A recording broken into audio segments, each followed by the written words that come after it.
momentos íntimos, en mar abierto me abandona la razón.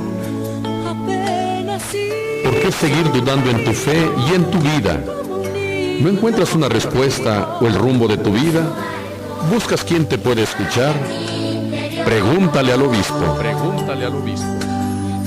Un programa que responderá a cada una de tus preguntas, a la luz de la doctrina de la Iglesia y de la experiencia espiritual de Monseñor Felipe Arizmendi Esquivel, obispo de San Cristóbal de las Casas, Chiapas. Comparte tus preguntas con él.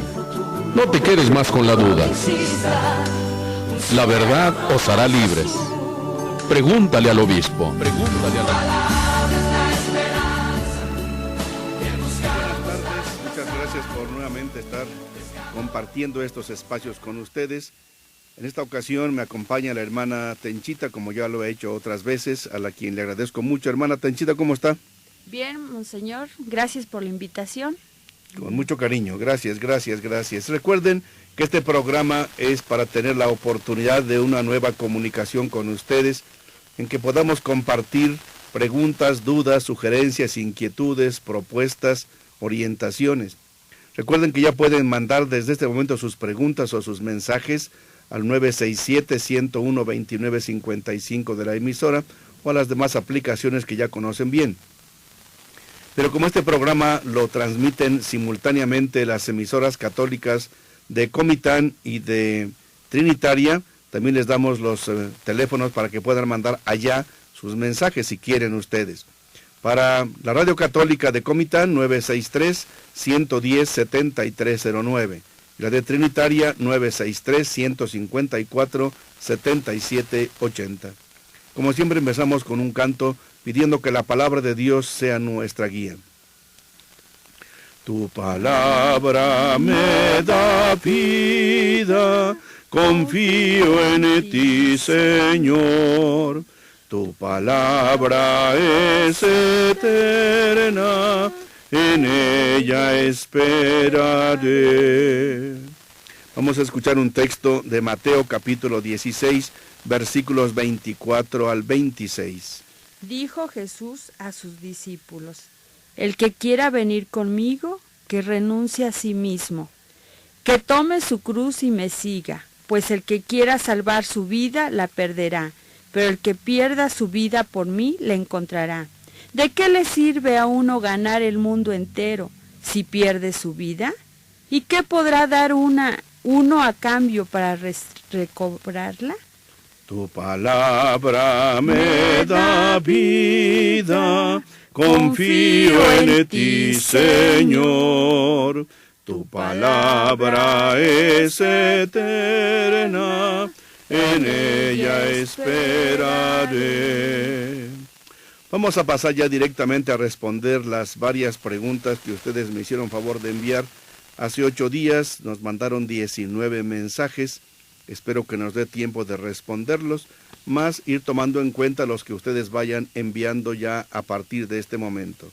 La primera pregunta dice... Una persona dice: ¿es pecado que como novios nos besemos antes de casarnos? Los dos ya hemos recibido nuestra primera comunión y confirmación. ¿Usted qué opina, hermana Tenchita, de esta pregunta? ¿Es pecado que como novios se besen antes de casarse? Pues el besarse no es un pecado, pues son novios y darse un beso en la boca, pues no, les vuelvo a repetir, no es ningún pecado, porque se están manifestando ese amor que se tienen. Es pecado cuando ya van a otras cosas que se hace uno daño pues como pareja, pero algo que es inofensivo a Dios, pues el darse un beso o un abrazo no es pecado. Es decir, hay que saber distinguir también.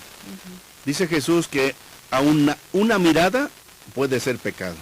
Depende del desorden con que se haga. Un pensamiento, un deseo.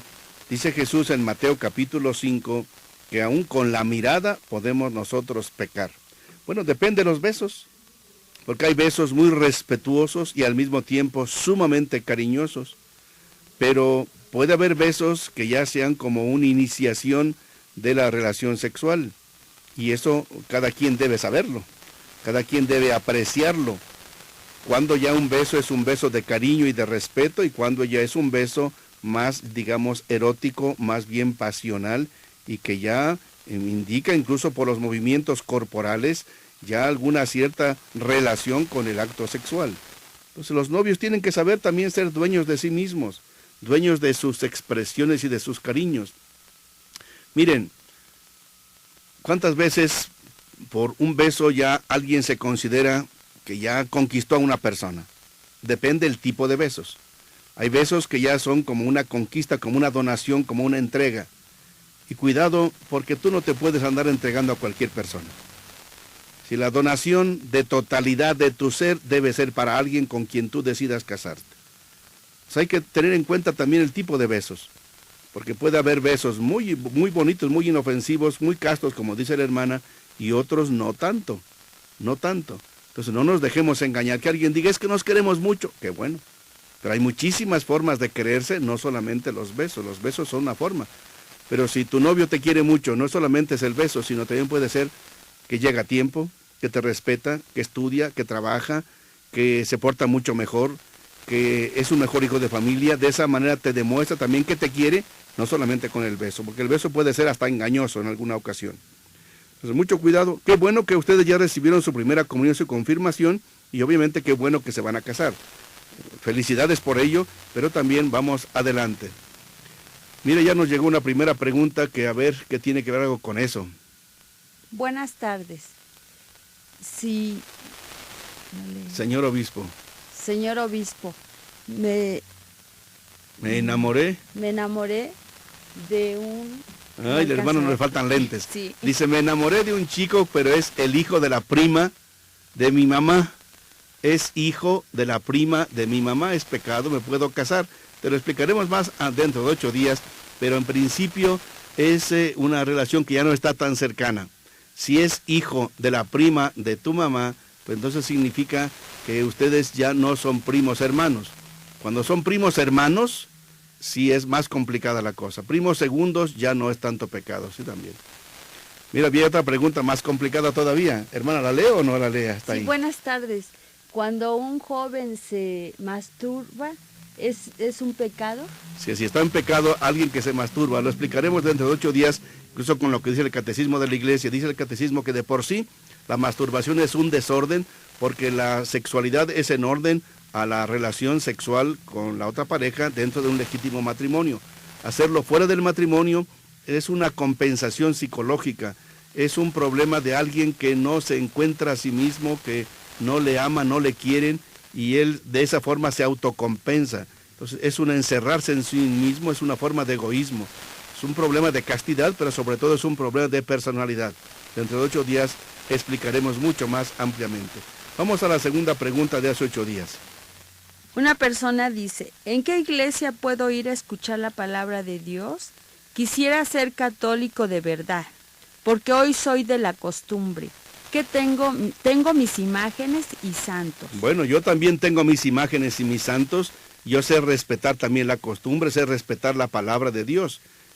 Qué bueno que nos manda esta pregunta. Mire, no hay contradicción entre ser una persona de la costumbre y que tenga sus imágenes y sus santos, pero al mismo tiempo que tenga la palabra de Dios. Porque a veces en la costumbre no se toma en cuenta la Biblia. Algunos piensan que la Biblia es de los protestantes. No, la Biblia es nuestra. Ellos la tomaron muy tardíamente y le quitaron unas partes del Antiguo Testamento. La Biblia es católica, es nuestra. No nos la dejemos quitar. Pero, repito, si alguien se queda con la costumbre solo con imágenes y santos, le faltan cosas más importantes. La Biblia, le falta la misa, la confesión, la primera comunión, la confirmación. La pregunta que hace, ¿en qué iglesia puede ir a escuchar la palabra de Dios? Pues en cualquiera de las iglesias aquí, si usted vive aquí en San Cristóbal o vive en sus alrededores o en cualquier otra parroquia, vaya a su propia parroquia. Aquí en San Cristóbal, en cualquier iglesia. Y ahí le pueden informar de cuándo hay catequesis, cuándo hay el estudio de la palabra de Dios, cuándo hay preparación para los diferentes sacramentos. Qué bonita pregunta de veras, ¿eh? Él dice, yo quiero no quedarme solo con la costumbre, sino ir con la palabra de Dios. Eso es muy bonito. Es un muy bonito de veras. Yo le felicito a quien mandó esta pregunta y le animo a seguir adelante. Le animo a seguir adelante. El que usted tenga la Biblia, tenga la palabra de Dios, no es cambiar las costumbres buenas, no es tirar sus imágenes y sus santos, sino darles un sentido verdadero y darle a Dios el lugar que le corresponde. Acabo de llegar a otra pregunta que dice: Señor obispo, ¿es correcto que un ministro de la Sagrada Comunión maltrate a su esposa y a sus hijos, que en la casa se porta mal y con la comunidad bien, incluso que maldiga a sus hijos? Obviamente, ¿cómo va a estar bien eso? De ninguna manera.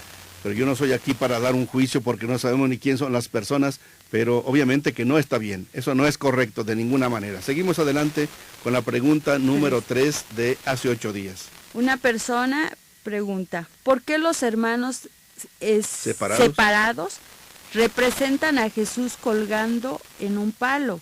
¿Por qué la Iglesia Universal lo presenta crucificado? Bueno, es que en la tradición más antigua no se ve con toda claridad que donde crucificaron a Jesús y acostumbraban a crucificar a los demás delincuentes, no siempre se tenía el palito de hasta arriba que sobresale. En algunas ocasiones era un palo atravesado y efectivamente aparecería por ahí como colgado. Colgado no ahorcándose, no, sino que le falta un poquito la parte de arribita, pero esas son interpretaciones relativamente secundarias. Jesucristo fue crucificado, es lo que dice la Biblia. Ahora, ¿cómo era la crucifixión? Ahí hay que ver las costumbres de los romanos. Y repito, en algunas ocasiones se acostumbraban solamente con un palo vertical, pero que no siempre sobresalía la parte de hasta arriba, y un palo horizontal. Y del horizontal sí ciertamente los suspendían de ahí. Ahora, en algunas ocasiones también solamente los colgaban y no les ponían lo que sostiene los pies, para que de esa forma se asfixiaran más pronto y más pronto se murieran. Entonces son distintas formas de la tradición, pero lo importante no es la figura exterior, lo importante es el hecho de que el Señor Jesús murió en la cruz por nosotros para salvarnos de nuestros pecados, para estar muy cerca de todos los que sufren. Es lo más importante. Los demás son detalles suficientemente secundarios. En la pantalla nos está preguntando Monseñor Felipe, en la pantalla nos están preguntando, Monseñor Felipe, ¿es pecado o prohibido casarse con una prima hermana? Gracias, lindo programa. Ya lo hemos dicho muchas veces, entre primos hermanos de ninguna forma se recomienda un matrimonio porque está la sangre muy próxima y entonces pueden salir los hijos deformes, deficientes mentales o con algunas otras deficiencias, o pueden salir estériles. Ojalá que no alguien diga, es que nos queremos muchísimo con mi prima y yo, mi prima hermana. Pues se quiéranse mucho, pero después las consecuencias son terribles. Lo ampliaremos más dentro de 8 días. Continuamos con la cuarta pregunta de hace 8 días. Más bien cuarto mensaje. Una persona nos dice, quiero felicitarlo por su programa, que ojalá fuera de 2 horas, porque me gustan sus consejos. Lo escucho en mi trabajo. Dios lo bendiga siempre. Muchas gracias. Ciertamente no conviene que sea más de 1 hora. Si los programas aquí en la cabina se ha recomendado de que sean entre media hora y 3/4 de hora cuando mucho. Los programas del Catecismo de la Iglesia, de la Biblia y el de Don Enrique, sí se permite que sean de 1 hora. 2 horas no es recomendable. No es recomendable primero porque no podemos tener al público todo el tiempo aquí. También tenemos que saber descansar ustedes y nosotros. Y luego preparar 2 horas, si preparar 1 hora cuesta, preparar 2 horas muchísimo más. Si ustedes ven el programa que tengo los domingos en la WM, que se transmite aquí también por Radio Tepeyac, es de media hora. Y tiene muchísima audiencia. Pero los programas no pueden ser de mucha verborrea, de mucho hable y hable y hable. No, tenemos que ser muy directos y muy concretos y no estar entreteniendo al público inútilmente también. Continuamos. La pregunta 5 nos dice, perdón por mi ignorancia, pero explíqueme brevemente, ¿de qué pecados nos salvó Jesús por su muerte? Si ahora nos bautizamos para borrar nuestros pecados originales y nos confesamos cuando pecamos. Jesucristo murió para perdonar todos nuestros pecados, todos, cualquiera que sean, pocos o muchos, graves o pequeños. Él nos redime porque es Dios. Su acción es divina y como Dios tiene todo el poder, nosotros no, Él sí tiene todo el poder. Uno a veces dice, yo te perdono esto que me hiciste, pero aquello no. Jesús perdona misericordiosamente todos nuestros pecados. Entonces, ¿qué pasa cuando nos bautizamos? Cuando nos bautizamos, recibimos el perdón de nuestro pecado original con que todos nacemos. Carta de los Romanos capítulo 5, versículo 12 en adelante. Entonces, el pecado original es algo que traemos por nuestro origen, de lo cual no somos culpables. Y en el bautismo se nos perdonan los pecados. Se nos perdonan los pecados. Y cuando después nos confesamos, pues son de los pecados actuales que vamos cometiendo. Porque dice la Biblia que hasta el justo peca 7 veces al día. Con más razón los que somos no tan justos. Entonces necesitamos arrepentirnos y Jesús nos va perdonando los pecados que vamos cometiendo día con día. El Papa Francisco es muy bonito cuando dice que nosotros nos cansamos de pedir perdón, Dios no se cansa de darnos su perdón. Por eso nuestros pecados son de cada día, un mal genio, un mal gesto, una mala palabra, una omisión, una ofensa, un mal pensamiento, un mal deseo, etcétera. Y hay que estar acudiendo al Señor que nos perdone todos los días nuestros pecados pequeños y grandes. Nos confesamos para eso, para pedir a Dios perdón por los últimos pecados que hayamos cometido desde la última confesión. Si yo me confesé ayer y cometí algún pecado, me vuelvo a confesar para que Dios me perdone. Si me confesé hace un mes, 2 meses, un año, etcétera, lo que sea. Yo he puesto una comparación muy sencilla. Si tú te acabas de bañar y vas pasando de donde te bañaste a tu cuarto, por ejemplo, pero estaba lloviendo y te caíste al lodo, no dices, pues no me toca baño sino hasta mañana, sino que se baña uno de inmediato otra vez.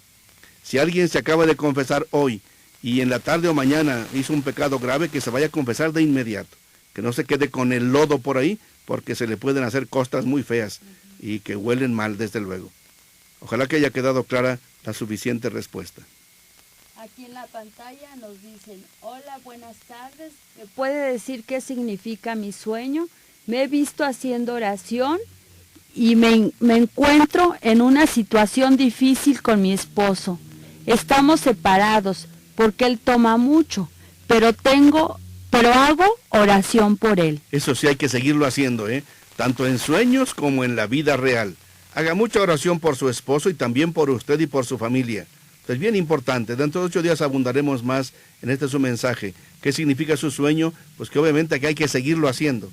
Hay que seguir orando, porque la oración es lo más recomendable por Dios en estas situaciones tan delicadas. La pregunta 6 de aquí de la hoja nos dice, ¿los muertos dónde están? He platicado con los catequistas y me dicen que ellos duermen hasta que venga Cristo. Yo creo que ellos ya están gozando o pagando sus deudas. Yo no sé con qué catequistas haya platicado usted, porque que estén ahí los muertos como esperando, depende. Es decir, su alma está ya o con Dios o en el lugar que le haya tocado según sus obras. Que los cuerpos están esperando la resurrección final, eso sí. Si nuestra fe es eso, es decir, nuestros cuerpos son sepultados, pero no sepultamos el alma. El alma, una vez que termina nuestra existencia, en el momento de expirar, nuestra alma se presenta ante Dios. Es lo que llamamos el juicio personal o particular, para diferenciarlo del juicio universal. El juicio universal será cuando todo el mundo se termine, toda la vida se extinga y ya haya lo que se llama el juicio universal. Y hasta entonces nuestros cuerpos resucitarán. Pero mientras, nuestra alma va de inmediato ante Dios. Y ahí el capítulo 25 de San Mateo nos da la respuesta de a dónde vamos a ir. El Papa Francisco en los últimos días ha recordado eso. Dice, si quieres tú saber para qué lugar vas a ir, cielo o el infierno, analiza capítulo 25 de Mateo. No preguntan ahí cuántas veces fuiste a misa.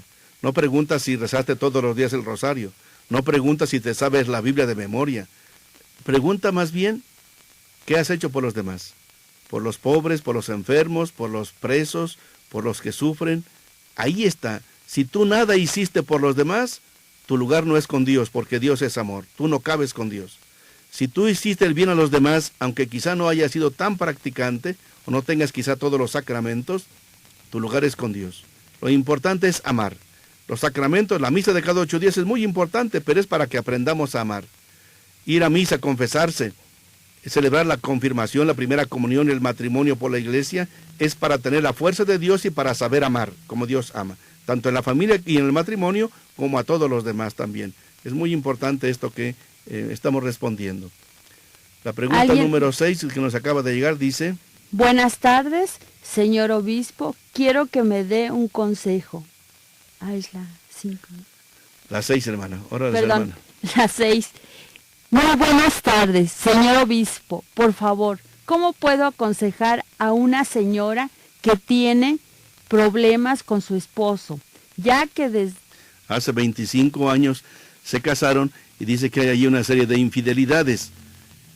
Y la esposa no sabe, dice que me puedo aconsejarlo. Bueno, lo diremos dentro de 8 días, pero desde luego que aconsejarle a que lo traicione y se vaya con otra persona, no.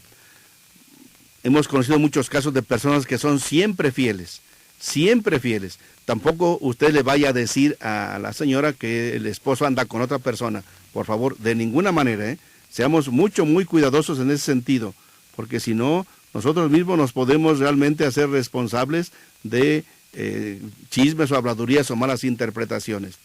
Otro mensaje que acaba de llegarnos. En la pantalla dice: buenas tardes, señor obispo. Quiero que me dé un consejo. Mi esposo me engañó una vez y le perdoné, pero siento que lo está haciendo de nuevo. Le pregunto, pero no me dice la verdad. ¿Qué puedo hacer? Desde luego que usted sea muy fiel, desde luego, y después pues averiguar qué hay en verdad, porque uno puede imaginarse o pueden a uno estarlo haciendo tonto, desde luego.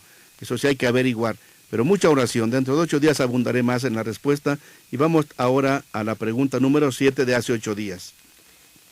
Dice una persona: ¿qué significa Esdras? Esdras. Perdón, Esdras. ¿Por qué así le vamos a poner a nuestro tercer hijo? Apenas tiene 16 días de nacido. Le pido una oración para que Dios lo bendiga.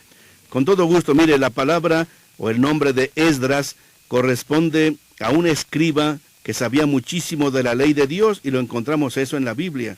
Lo puede usted ver en el libro de Esdras, en el Antiguo Testamento, capítulo 7, desde el versículo 1 hasta el capítulo 10, versículo 16. Ahí habla ampliamente de quién era Esdras. Esdras es un nombre judío, pero de una persona muy buena. En la Biblia se le presenta como una persona que estaba muy enterada de la palabra de Dios, que predicaba de la palabra de Dios, que enseñaba a los demás la palabra de Dios para que hicieran la reconstrucción del templo. Entonces, repito la cita en el libro de Esdras, capítulo 7, versículo 1, hasta el capítulo 10, versículo 16. Y hay otra cita también bien importante. En el libro de Nehemías, que están ahí pegados los dos, los libros de Esdras y de Nehemías están juntitos en el Antiguo Testamento. En el libro de Nehemías, capítulo 8, versículos del 1 al 18. Ahí se habla bellísimamente de Esdras. Si ustedes han escogido ese nombre para su tercer hijo, es un bonito nombre. Está en la Biblia y, repito, significa una persona que le gusta mucho la palabra de Dios, que la predica mucho a la palabra de Dios también. Es bien importante también. Y acaba de llegar otro mensaje. Aquí dice de una servidora de una parroquia, que no digo el nombre, que sí es digna de servir, siendo que es una persona que anda destruyendo familias, y por esa razón se alejaron otras personas de la misma parroquia. Obviamente no voy a decir el nombre. Obviamente que si es cierto lo que usted dice, pues no es correcto.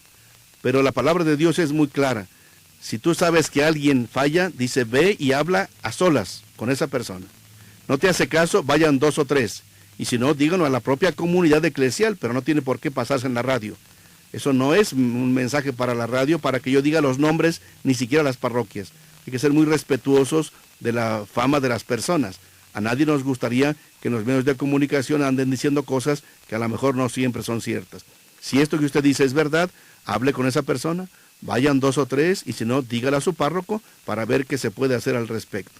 Abundaremos de ello dentro de 8 días, mientras pasamos a la pregunta número 8 de hace 8 días. Una persona dice: ¿será que puede uno confesarse dentro de un carro para mayor discreción? ¿Usted qué dice, hermana? Pues la verdad, yo creo que más bien, yo digo que no, que esta pregunta está bien que la haga, pero si tú te vas a confesar, es porque es con un sacerdote y en la iglesia. En la iglesia, y además, a Dios no se le engaña, Él lo ve todo desde el fondo de tu corazón. Entonces, ¿a quién quieres engañar? ¿A la sociedad? Pues más bien te engañas a ti misma. Entonces es bueno mejor confesarse en la iglesia, en tu parroquia, donde te toca, o en otra parroquia, pero desde el corazón. Puede haber algunos casos de excepción. Voy a poner un ejemplo. A mí me tocó en alguna ocasión en que yo iba en el avión a Roma y el vecino en el asiento del avión pues supo que yo era obispo y quiso confesarse. Lo confesé allí en el avión, sin mayor problema. Ha habido otros casos en que alguna persona, supongamos en el aeropuerto, ven que soy obispo o sacerdote y alguien me dice, oye, ¿me puede confesar? Y luego con todo gusto, en el aeropuerto. Es decir, el lugar es relativamente secundario. Lo más recomendable es lo que dice la hermana, en el confesionario o en el lugar indicado en las propias iglesias. Ahora, ¿por qué dentro de un carro? Tú dirás, porque ahí nadie me escucha, nadie me ve. Pues es que precisamente el pecado es una forma de que nosotros reconocemos ante la comunidad que hemos fallado. Eso nos hace ser muy, muy humildes, nos hace también acercarnos con confianza al Señor Dios. Obviamente no tiene por qué, los sacerdotes no se dedican a andar en carro confesando.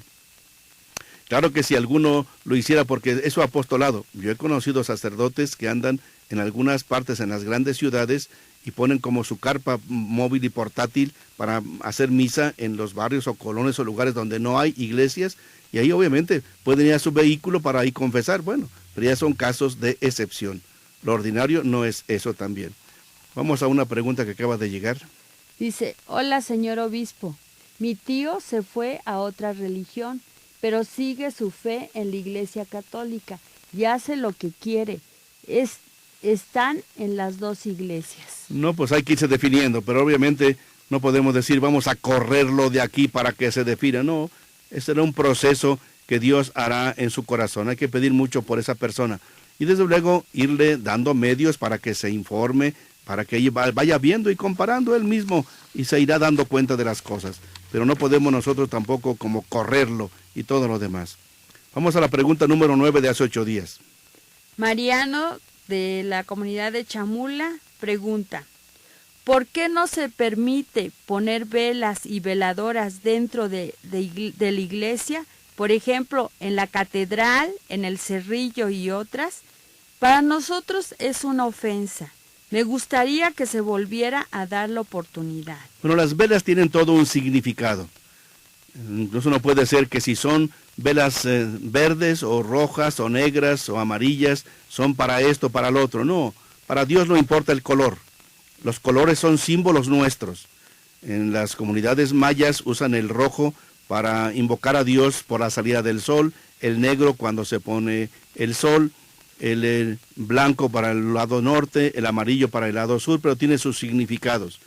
Pero para Dios no hay problema, ni siquiera la cantidad, que si le pongo 13 velas, Dios sí me escucha, y si le pongo solo 12 no me escucha. No, Dios no depende del número de velas, ni del color.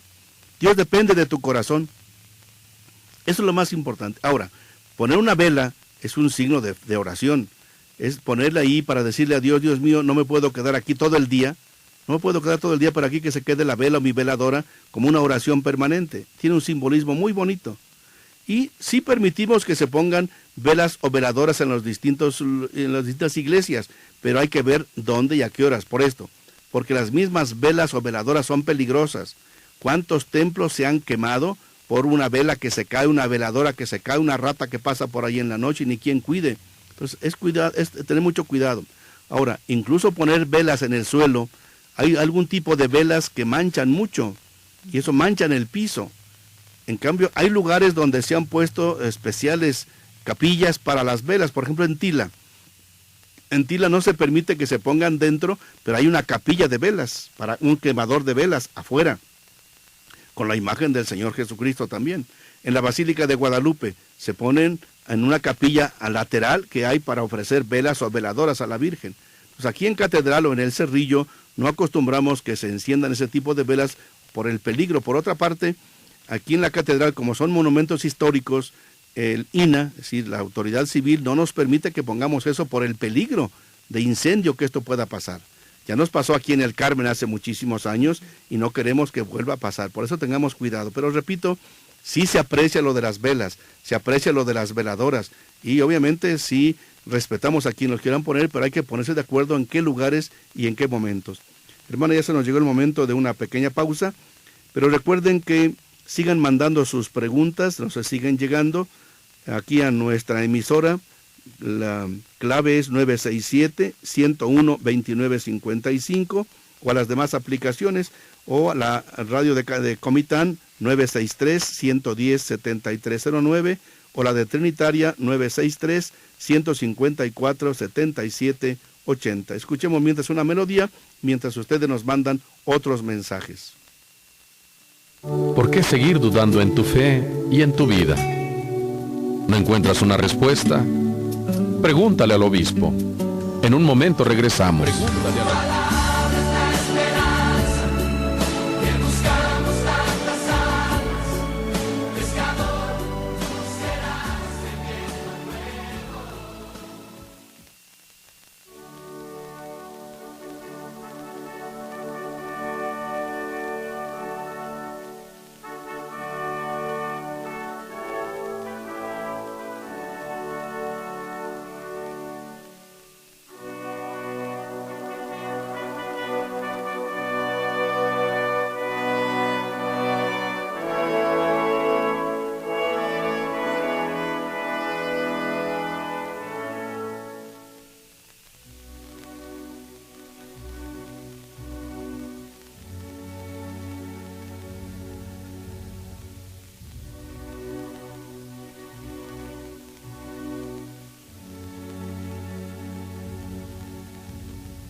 paso con Monseñor Felipe Arismendi Esquivel. Comparte tus preguntas, no te quedes más con la duda. Pregúntale al obispo.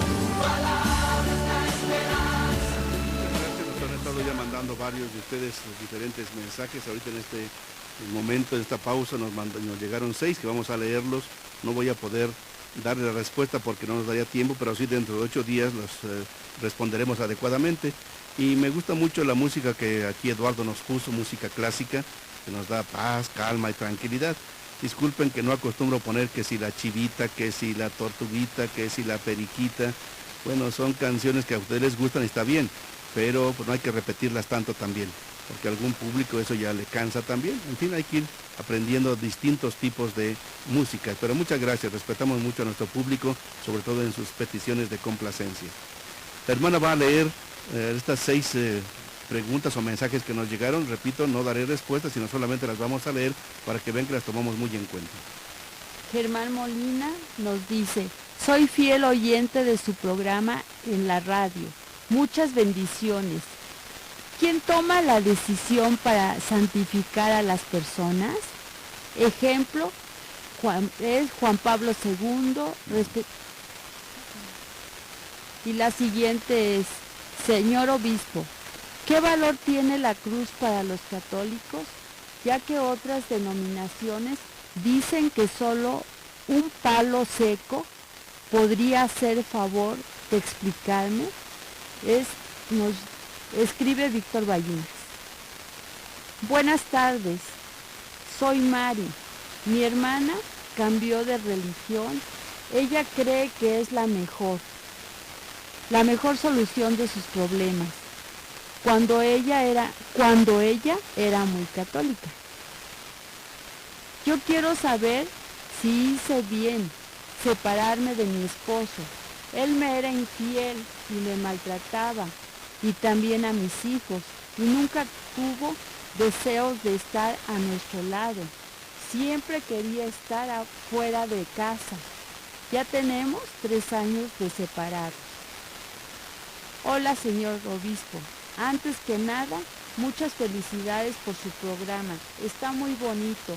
Es primera vez que lo escucho y me gusta mucho. Otra persona dice, ¿qué significa soñar con Juan Pablo II y la Virgen de Guadalupe? Él me la señalaba. ¿Qué significa? Soy Mari de Nacajuca, Tabasco. Bueno, un saludo a todos ustedes, a don Germán Molina, a don Víctor Ballinas, a Mari, Mari de allá de Nacajuca en Tabasco. Un saludo para todos ustedes. Repito, dentro de 8 días trataré de responder a sus mensajes, porque ahorita nos queda poco tiempo, pero pueden seguirlos mandando, porque si me los mandan ahorita, tengo tiempo de preparar adecuadamente su respuesta. Vamos con la pregunta 10 de hace 8 días. Una persona dice, ¿es necesario hacerle fiesta a los santos y santas, así como se hace en los barrios, con música, mucho ruido, cohetes, incluso payasos con tambores? ¿Eso es bueno? Bueno, siempre y cuando se haga en orden, sin alcohol, sin perjudicar a los demás, sin gastos excesivos, sería bueno, pero que no se quede en eso. La palabra de Dios es muy bonita, dice, si sus manos están manchadas y están llenos de pecados, a mí no me engañan. Con sus cantos, con sus melodías, con su incienso, a mí no me engañan. Lávense, purifíquense, cambien de vida. Son bonitas las tradiciones siempre y cuando no se queden en lo exterior y que no se hagan con mucho desorden tampoco. La 11. Alguien pregunta, ¿a qué edad es válida la confirmación en la iglesia? ¿Usted qué dice, hermana? Bueno, la edad apropiada dentro de la iglesia es a los 14 años de edad, porque ya es decisión del joven. Acuérdense que los sacramentos de la iniciación cristiana, que empezamos con el bautismo, pues los que deciden son los papás, pero ya cuando a los 14 años ya el joven, pues ya es un joven que va teniendo esa fe que sus padres le han inculcado, y entonces él decide formarse, prepararse, pero fíjense que pasa muchas veces que luego lo quieren hacer que porque es un requisito para el matrimonio, y entonces ya deciden que ya se van a preparar, y no debe de ser así, sino que desde jóvenes hacer su confirmación. Pero si no lo han hecho, obviamente antes de casarse, ojalá que se preparen. La pregunta es, dice que si es muy válida la confirmación en otra edad. Sí es válida, mira, a mí me confirmaron cuando yo tenía 5 años. Y a mis 2 hermanas, la que sigue de mí y mi hermanita, se les confirmó cuando mi hermanita tendría ni 1 año siquiera. Así era la costumbre. Todavía en muchas partes se acostumbra a confirmar a los niños y es válida la confirmación. En el oriente se les confirma el día del bautismo, se les confirma y se les da la primera comunión.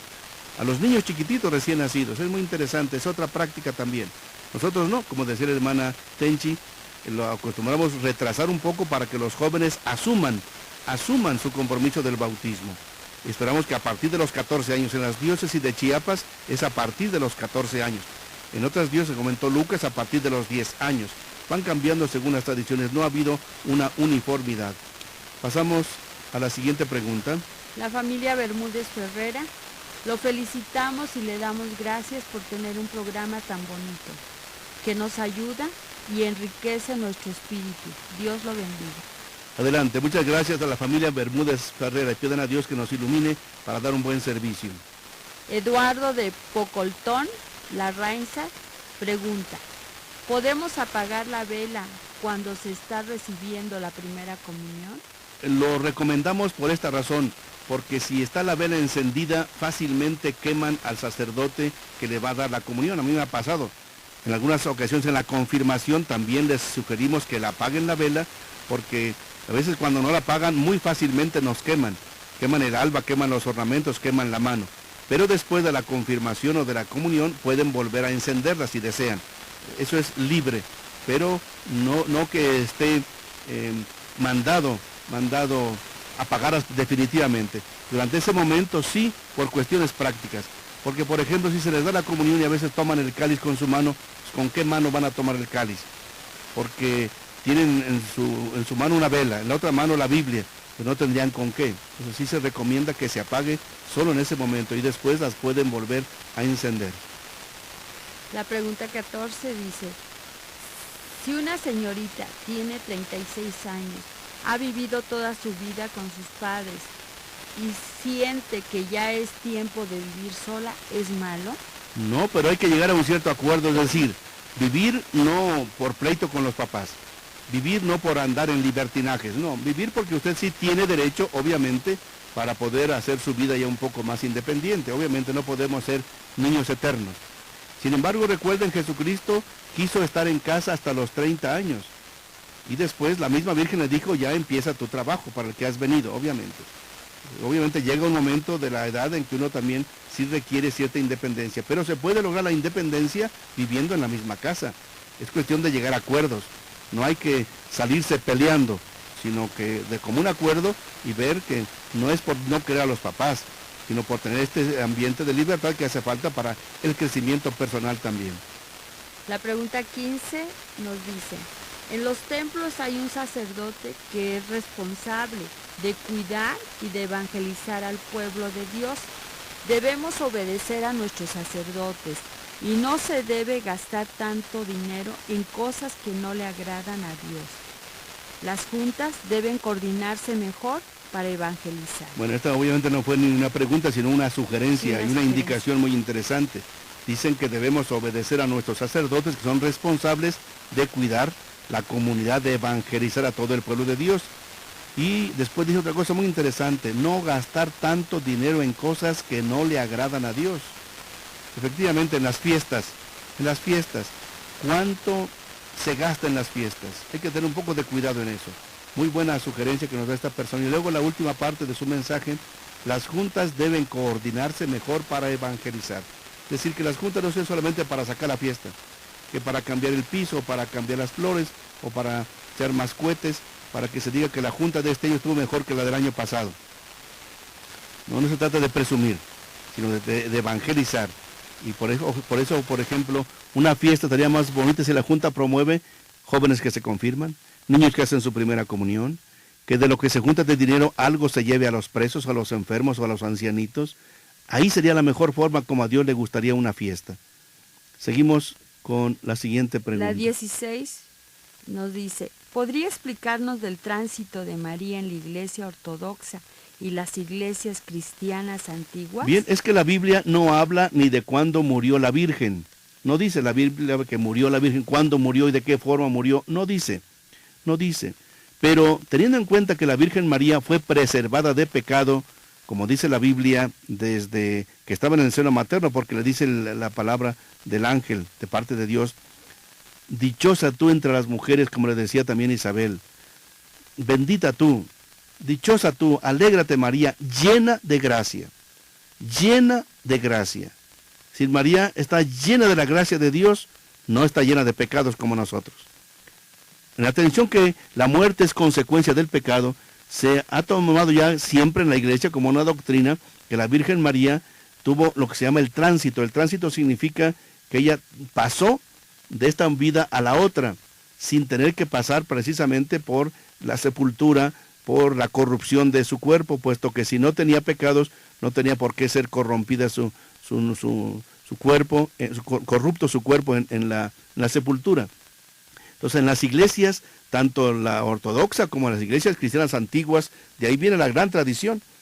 Aquí estamos ya por celebrar las fiestas del barrio de mexicanos y celebran pues 3 fiestas. Obviamente el tránsito, después la asunción y después la coronación, la glorificación. Bien, esas cosas no están directamente, explícitamente en la Biblia, aunque hay textos en el Apocalipsis que le dan esa aplicación, le hablan allí a la mujer y se refiere a la iglesia, pero dentro de la iglesia la mujer por excelencia es la Santísima Virgen María. Entonces ojalá que con eso haya quedado suficientemente claro. El tránsito es que la Virgen no sufrió la corrupción del sepulcro. ¿Por qué? Porque ella estaba llena de gracia, no tenía pecado. Y la muerte es consecuencia del pecado. Por eso se habla del tránsito de la Virgen María de esta condición mortal a la vida eterna. Víctor Ballinas, le mandamos un cordial saludo y nos hace esta pregunta. ¿Es correcto que se llame pastor a un predicador católico? He escuchado que en un país vecino le llamaron así y me llamó la atención escuchar eso. Gracias, Víctor, como siempre muy fiel. ¿Se le puede llamar pastor a un predicador católico? A mí como obispo me llaman también, soy el pastor de la diócesis. ¿Qué es el pastor? El que cuida a las ovejas, el que cuida a la comunidad. ¿Se le puede llamar pastor a un sacerdote, por ejemplo? Sí. El término de pastor no es exclusivo de los protestantes. Juan capítulo 10 dice, Jesús, yo soy el buen pastor. El buen pastor conoce a sus ovejas, da la vida por ellas, las cuida, evita que el lobo las arrebate. Ser un buen pastor, Víctor, pídele a Dios que tanto un servidor como los demás sacerdotes seamos buenos pastores, como también los papás son buenos pastores para sus hijos. Un buen profesor debería ser un buen pastor, y pastor no en el sentido religioso protestante. Pastor es el que cuida a la comunidad. Un papá debe ser un buen pastor para sus hijos. Con más razón un sacerdote o un obispo o las hermanas religiosas. Ellas en algunas partes de los protestantes les llaman pastoras, y hay pastoras en las iglesias protestantes. Nosotros no les llamamos pastoras a las religiosas, pero son verdaderas pastoras que también cuidan a la comunidad, ayudan a proteger y a cuidar y a alimentar a la propia comunidad. La pregunta 18 dice, ¿qué es un diácono? ¿Cuánto tiempo tiene que durar un diácono? ¿Qué es un diácono? Primera pregunta. Vean Hechos capítulo 6, versículos del 1 al 6. Hechos capítulo 6, versículos del 1 al 6. Se nos dice cómo los apóstoles decían, no nos damos abasto para atender a tanta gente, sobre todo la atención material de las mesas a las viudas. Elijan a algunos varones de confianza para que les impongamos las manos y se dediquen también ellos. Y después los vemos a ellos bautizando, predicando, atendiendo. ¿Qué hace un diácono? Colabora. Es un colaborador inmediato del sacerdote y del obispo. ¿Qué condiciones son para que sea un buen diácono? Lo pueden ver en la primera carta a Timoteo, capítulo 3, versículos del 8 al 13. Primera carta a Timoteo, capítulo 3, versículos del 8 al 13. Se nos dice cómo deben ser los diáconos. La pregunta que dice, ¿cuánto tiempo dura un diácono? Es para toda la vida. El diaconado no es transitorio. Catequista sí, puede durar algunos años. Diácono es para toda la vida. Incluso cuando algunos por alguna razón dejen de servir en la iglesia, siguen siendo diáconos. Como un sacerdote, si por algún motivo deja el ministerio o se le castiga, él sigue siendo sacerdote. de tal forma que cuando no hay ningún sacerdote y hay una persona gravemente enferma, aunque esté suspendido el sacerdote, debe darle la absolución. Debe darle la absolución. Sigue siendo sacerdote durante toda la vida. Así es. Alguien pide un consejo. Tengo una hermana que tiene su novio de otra religión. Mi hermana se quiere casar en la iglesia católica, pero él no quiere, que por nuestras tradiciones. ¿Qué puedo hacer? Mire, obviamente que su hermana tiene que decidir, porque si se quieren de veras, si él la quiere, él también tendría que respetar la religión de ella. Se puede dar permiso para que se puedan casar siendo de religiones diferentes, siempre y cuando se comprometan a un respeto mutuo. Pero dice que tiene su novio, su hermana se quiere casar por la iglesia católica, pero él no quiere. Obviamente habría que ver si él la respeta, o quiere a fuerzas que sea de él, entonces no la respeta, no la toma en cuenta a ella. Su hermana tiene que pensar, ¿qué es más importante para mí? ¿Un esposo o Dios o mi religión? Mis padres, mi familia. Hay que pensar en todo ello. Repito, si su novio aceptara que se pueda hacer un casamiento por la iglesia, sí podemos autorizar un matrimonio de diferente religión, pero siempre y cuando se respeten uno al otro. No queremos que él se haga fuerzas católico, no, de ninguna manera. Es un respeto a las diferentes religiones, pero el respeto tendría que ser también del novio para ella, no solamente de ella para con él. Y que ella pues no se fíe solamente que nos queremos mucho y ya, aunque sea de otra religión, no importa. Con el tiempo sí importa.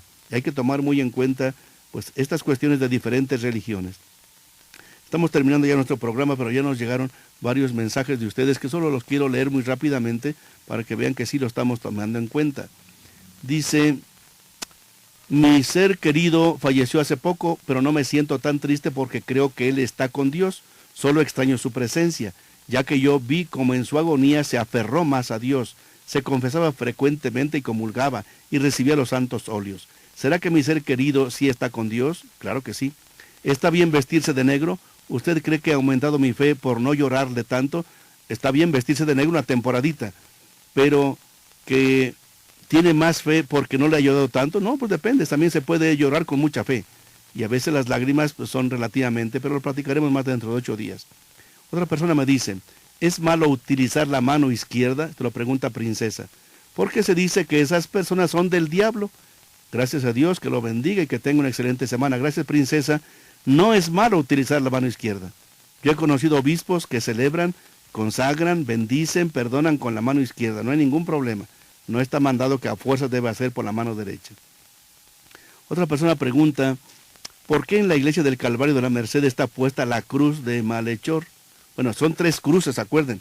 Y en el Calvario estaban 3 cruces. Entonces ahí como un recuerdo lo han querido poner. No es necesario, indiscutiblemente. Pregunta si es correcto. Sí se puede. No, a mí no me gusta, pero sí se puede. Otra pregunta dice: ¿es malo jugar con las barajas? Depende. ¿Depende? ¿De qué depende? Pues de que no estén perdiendo todo el tiempo. Ni que quieran, pues ahí con mucho dinero hacer trampas o lo que sea. No. Es un entretenimiento, puede ser sano. Pero no hay que acostumbrarse a andar tras el dinero ni hacer trampas. Mucho cuidadito, mucho menos con copas encima, mucho menos hacer a lo de las obligaciones y gastar el dinero ahí cuando que en la casa no tienen con qué comer. Cuidadito. Lo explicaremos más.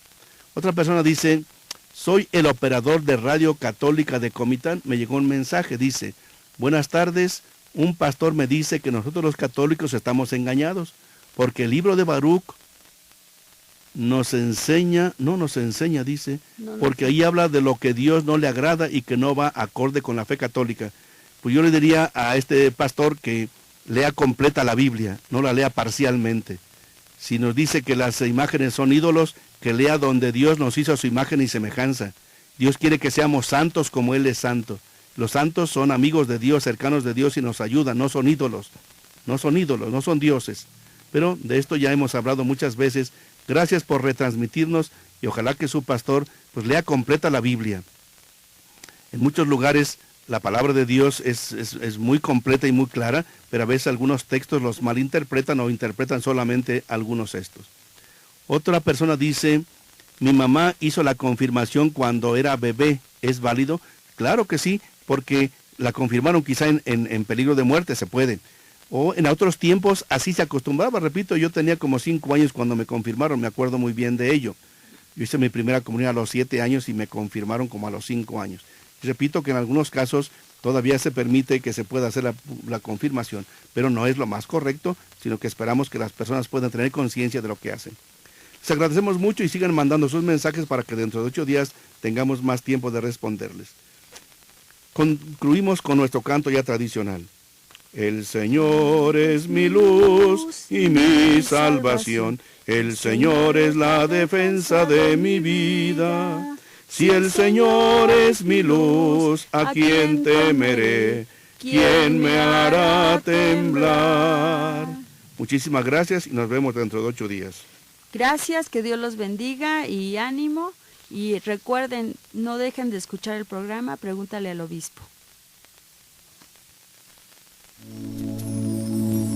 Voy navegando sin timón, en mar abierto me abandona la razón.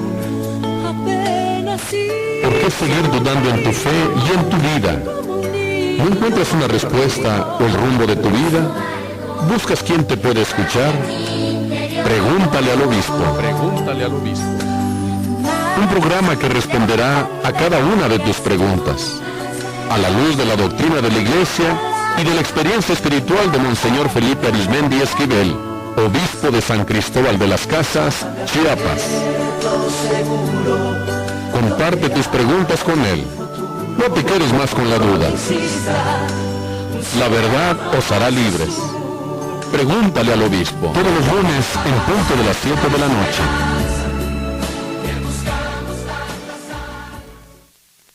Dios está cerca de ti.